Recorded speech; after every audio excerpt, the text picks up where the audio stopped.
بچپن سے میرے ذہن میں عورت کا تصور بہت پیارا تھا کیونکہ بیٹیاں اپنی ماں کو ہی اپنا آئیڈیل بناتی ہیں۔ ہم نے بھی ہمیشہ اپنی ماں کو شفیق، محبت کرنے والی اور شوہر پر جان نثار کرنے والی بیوی کے روپ میں دیکھا تھا۔ میری والدہ ایک مثالی خاتون ہونے کی وجہ سے ہر دل عزیز تھیں۔ میں اور میرا بھائی دونوں ہی یہ سمجھتے تھے جس طرح وہ میرے والد کی وفادار اور خدمت گزار ہیں، ہر عورت ایسی ہی ہوتی ہوگی۔ امی کو بھائی کا چہرہ دیکھنے کی بڑی آرزو تھی۔ تب بھائی پڑھائی کر رہے تھے اور شادی کے لیے ذہنی طور پر تیار نہ تھے۔ امی کے تصور میں اپنی بہو کا حسین مکھڑا چمکتا رہتا اور اکرم بھیا کہتے، جب تک زندگی کی ہر آسائش اس کے لیے مہیا نہ کر لوں، بیاہ کر نہ لاؤں گا۔ اکرم کا نظریہ یہ تھا کہ اپنی بیوی کو ہر آسائش مہیا کرنی چاہیے۔ وہ اگر کوئی فرمائش کرے تو مرد کو چاہیے کہ اسے پورا کرے تاکہ عورت کی زندگی چھوٹی موٹی چیزوں کی حسرت سے نہ گزرے۔ اسی طرح مرد کی برتری بھی اس پر قائم رہتی ہے اور وہ ادھر ادھر سوچنے کے بجائے صرف اپنے شوہر کی ذات کے بارے میں سوچتی ہے۔ سو اکرم نے اچھے گھر اور پیاری بیوی کے تصور میں دل لگا کر محنت کی اور ہر قدم پر کامیاب رہا۔ آخر وہ دن آ گیا جب وہ ایک اچھے عہدے پر فائز ہو گئے۔ تبھی انہوں نے یہ محسوس کیا کہ اب ان کی شادی ہو جانا چاہیے۔ والدہ نے بھی محسوس کر لیا کہ اکرم گھر بسانا چاہتا ہے۔ انہوں نے میری ماموں زاد سے اس کی شادی کروانا چاہی، مگر بھائی کو وہ پسند نہ تھی۔ انہوں نے دور کے ایک رشتہ دار کی لڑکی شیریں کا نام لیا جو دراز قد اور خوبصورت تھی۔ امی نے سوچا کہ چلو جہاں میرا بیٹا راضی ہے ادھر ہی رشتہ کر دوں تو اس میں کیا حرج ہے۔ یوں شیریں کے والدین کے گھر پیغام دیا، وہاں سے فوراً ہاں ہو گئی اور 2 ماہ کے اندر اندر شادی ہو گئی۔ اکرم بھیا شیریں جیسی دلہن پا کر بہت خوش تھے جو چاند کا ٹکڑا تھی۔ وہ فخر کرتے کہ مجھ کو اتنی اچھی بیوی مل گئی ہے۔ وہ جیسی شریک حیات چاہتے تھے وہ اس سے بڑھ کر حسین تھی۔ 1 ماہ کی چھٹیاں پلک جھپکتے ہی گزر گئیں اور وہ اپنے فرائض کی بجاوری کے لیے راولپنڈی چلے گئے۔ تبھی انہوں نے اچانک اپنی بیوی کے رویے میں کچھ تبدیلی محسوس کی۔ شروع میں اسے وقتی کیفیت کا خیال کیا۔ وہ پیار کا جواب بے رخی سے دینے لگی تھی یا اسے بھی ناز و انداز سمجھ رہے تھے۔ یہ تو کوئی سوچ بھی نہ سکتا تھا کہ ہمارے گھر میں ایسا ڈرامہ کھیلا جائے گا جس میں ہر مرد اور عورتیں خودکشی کر لیتی ہیں۔ ایک روز وہ دفتر سے گھر آئے تو انہیں لگا کہ ملازم کچھ کہنا چاہتا ہے مگر کہہ نہیں پاتا۔ وہ صاحب جی کہتا پھر چپ ہو جاتا۔ بھائی سمجھے اس کو کچھ رقم چاہیے، تبھی دینو بابا نے وہ بات کہہ ڈالی جو کہتے ہوئے ہچکچا رہا تھا۔ بتاتی چلوں کہ بھائی کو دفتر کی طرف سے جو گھر ملا تھا وہ الگ تھلگ سی ایک آبادی میں تھا جہاں ان کے ساتھ بابا دینو بھی رہتے تھے اور ہم سب گھر والے ایک اپنے شہر میں تھے۔ جو بات بابا دینو نے کہی اس سے میرے بھائی کو شدید ذہنی صدمہ پہنچا۔ اس نے بتایا کہ اکرم صاحب آپ کی غیر موجودگی میں اکثر ایک شخص بی بی سے ملنے آتا ہے اور آپ کے آنے سے پہلے چلا جاتا ہے۔ ان الفاظ نے اکرم بھائی کو جھنجھوڑ کر رکھ دیا۔ دوسرے روز انہوں نے دفتر سے چھٹی لی اور وقت سے پہلے گھر پہنچ گئے۔ انہوں نے دروازہ بجایا۔ شیریں سمجھی کہ دینو بابا ہے۔ اس نے دروازہ کھولا تو سامنے شوہر کو پا کر فق رہ گئی۔ حالانکہ اس نے دینو کو کہہ رکھا تھا کہ کوئی آئے تو مجھے فوراً باہر سے فون کر کے اطلاع کرنا۔ شاید اسے اس بوڑھے بابے پر اعتماد تھا، حالانکہ یہ اس کی بھول تھی۔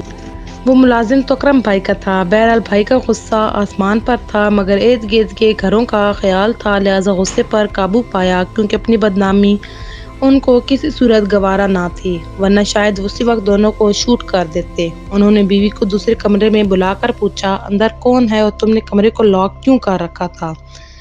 یہ میرا مہمان ہے، کیا آپ کو کوئی اعتراض ہے؟ ہاں، اس لیے کہ تم نے پہلے اس کے بارے میں کبھی مجھے نہیں بتایا اور میں یہ بھی جان چکا ہوں کہ یہ میری غیر موجودگی میں ہی آتا ہے۔ اب وضاحت کرو کہ تمہارا اس کے ساتھ کیا لینا دینا ہے؟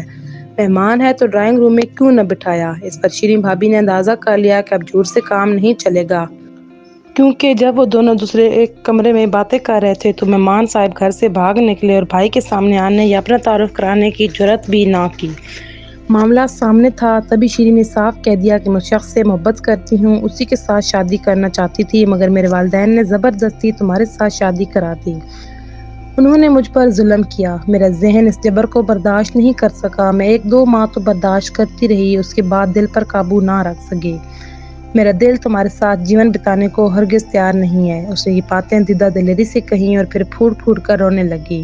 اب اکرم بھائی کے لیے شک و شبہ کی کوئی گنجائش باقی نہیں رہی تھی کہ جس کی آڑ میں وہ حالات سے سمجھوتہ کرنے کی کوشش کرتے۔ بلک بلک کر رونے کے سوا وہ بیوی کے ساتھ سختی سے بھی پیش نہیں آ سکتے تھے۔ کبھی کبھی صاف گوئی اور اقرار جرم بھی اگلے کو بے بس کر دیتا ہے کہ وہ مجرم کے ساتھ سختی کرے یا نہ کرے۔ شیریں نے سچ بات کہہ کر اکرم بھائی کو اتنا بے بس کر دیا کہ ایک لفظ بھی ان کی زبان سے ادا نہ ہو پایا۔ ظاہر ہے ایک پڑھا لکھا آدمی اس بات کو سمجھ سکتا ہے کہ اگر کسی لڑکی کے ساتھ زبردستی ہوئی ہو تو اس میں قصور لڑکی کا نہیں اس کے والدین کا ہوتا ہے۔ بس انہوں نے بھی یہی سوچا کہ بیوی کے بجائے اس کے والد سے بات کرنا چاہیے۔ انہوں نے فوراً سسر کو ساری صورتحال سے آگاہ کر دیا، یہ بھی بتایا کہ آپ آ کر اپنی بیٹی کو لے جائیے، میں اس کو طلاق دے رہا ہوں، وہ میرے ساتھ زندگی بسر کرنے پر آمادہ نہیں، بہتر ہے آپ اس کی شادی اسی شخص کے ساتھ کر دیں جس کو یہ پسند کرتی ہے۔ سسر صاحب فوراً آ پہنچے۔ بھائی نے کہا میں آپ کا احترام کرتا ہوں مگر آپ کی بیٹی نے مجبور کر دیا ہے، آپ ہی انصاف کیجیے، وہ اپنی زبان سے کہہ رہی ہے کہ بطور شوہر اس کا ذہن مجھے قبول کرنے پر تیار نہیں ہے، پھر ایسی عورت کو اپنا پابند بنا کر رکھنے کا کیا فائدہ جو مجھ کو دل سے اپنا شوہر ہی تسلیم نہ کرتی ہو۔ اکرم بھائی کا اتنا کہنا تھا کہ شیریں کے باپ کی آنکھوں سے آنسو رواں ہو گئے۔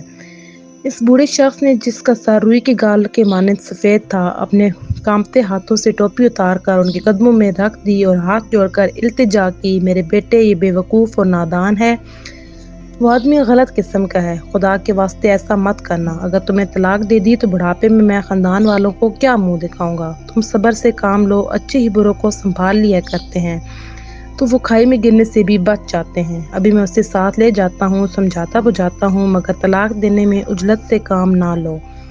گویا وہ کہہ رہے تھے کہ آنکھوں دیکھی مکھی کو نگل لو۔ میرے والدین کو بھی بلوایا گیا، ان کے سامنے سارا معاملہ رکھا گیا۔ انہوں نے بھی شیریں کے باپ کی حالت پر ترس کھاتے ہوئے بیٹے سے کہا تم کبھی بھی طلاق دے سکتے ہو، فی الحال ایک بار انہیں سمجھانے کی مہلت دو، گھر بار بار نہیں بستے، شیریں سے بڑی 4 بیٹیاں اور بن بیائی ہیں، ابھی شیریں کو ان کے ساتھ جانے دو اور ہم کو بھی سوچنے دو۔ اکرم بھائی کا دل ہرگز آمادہ نہ تھا، انہوں نے پھر بھی اپنے والدین کے کہے کی لاج رکھی اور فوری طور طلاق نہ دی۔ سسر کی بے بسی کا خیال کرتے ہوئے ان کا بھرم رکھ لیا، شیریں باپ کے ساتھ چلی گئی اور اکرم بھائی کی نیندیں بھی اپنے پلو میں باندھ کر لے گئی۔ کچھ عرصہ بعد سسر صاحب ہمارے والد کے پاس شیریں کے ساتھ لاہور آ گئے۔ انہوں نے کہا کہ میں نے بیٹی کو سمجھایا ہے، اب یہ کبھی ایسا نہ کرے گی۔ شیریں نے بھی میرے والدین کے قدموں پر ہاتھ رکھ کر معافی مانگی اور بڑی قسم کی ضمانت دی کہ وہ آئندہ ہمیشہ اپنے شوہر کے ساتھ وفادار رہے گی، اس شخص سے کبھی نہیں ملے گی۔ یہ بھی باور کروایا کہ وہ صرف اس سے ملاقات کر کے چلا جاتا تھا، وہ دونوں گناہ سے دور تھے، اس بات پر بھی اس نے کلام پاک کی قسم کھائی۔ میرے والدین ان کو ساتھ لے کر اکرم بھائی کے پاس راولپنڈی پہنچے۔ ان کو سمجھایا بجھایا کہ شیریں نے قسم کھائی ہے اور اس کے والد ضمانت دے رہے ہیں کہ اب ایسی غلطی نہ کرے گی، اگر دوبارہ شکایت کا موقع دیا تو بے شک طلاق دے دینا۔ بھائی نے سبھی بزرگوں کی شرم رکھ لی اور شیریں نے شوہر سے بھی قسمیں کھا کر معافی تلافی کر لی تو انہوں نے اس کو رکھ لیا۔ شیریں نے صریحاً فریب سے کام لیا تھا، اس کے دل میں تو ایسی آگ بھڑک رہی تھی جس کو نہ بوڑھے باپ کے آنسو بجھا سکتے تھے، نہ شوہر کی وفا راکھ کر سکتی تھی، اسے باز آنا تھا اور نہ باز آئی، بلکہ اور زیادہ عدت دلیری سے اس شخص سے ملنے لگی۔ اب وہ اسے گھر میں نہ بلاتی، کسی رازداں سہیلی کے ذریعے باہر ملتی۔ کہتے ہیں انسان کے پیروں پر کوئی پیرا نہیں دے سکتا، جس نے جو کرنا ہو کر گزرتا ہے۔ جتنے دن وہ بھائی کے گھر رہی وہ جہنم کی آگ میں جلتے رہے، رات بھر انگاروں کے بستر پر لوٹتے تھے اور وہ قریب پڑی محو خواب ہوتی۔ اکرم بھائی کو ایسا محسوس ہوتا جیسے کوئی ناگن ان کے بستر میں لیٹی ہوئی ہو۔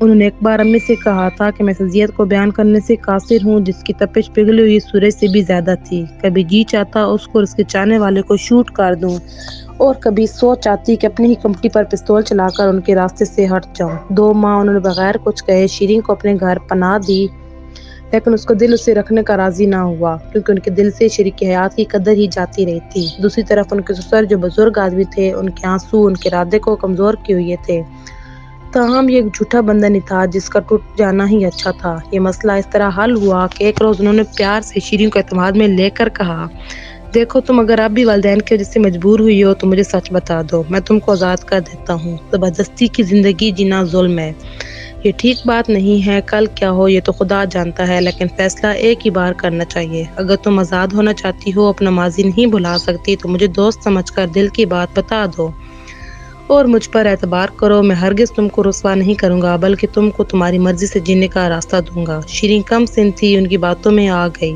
اور دل کی بات کہہ دی کہ وہ یہاں دل پر جبر کر کے رہ رہی ہے، وہ اپنے والد کی آزاری سے مجبور ہو جاتی ہے مگر دل سے ناخوش ہے۔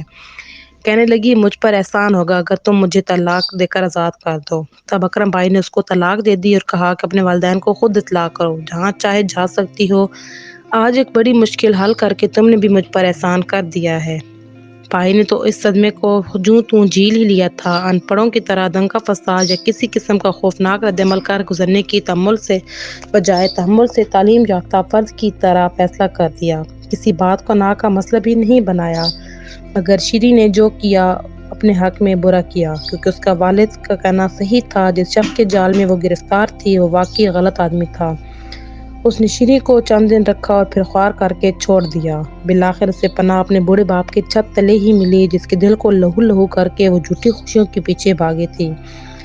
اب وہ اکرم بھائی کو یاد کر کے بہت روتی تھی، مگر اب پچھتائے کیا ہو جب چڑیا چگ گئیں کھیت۔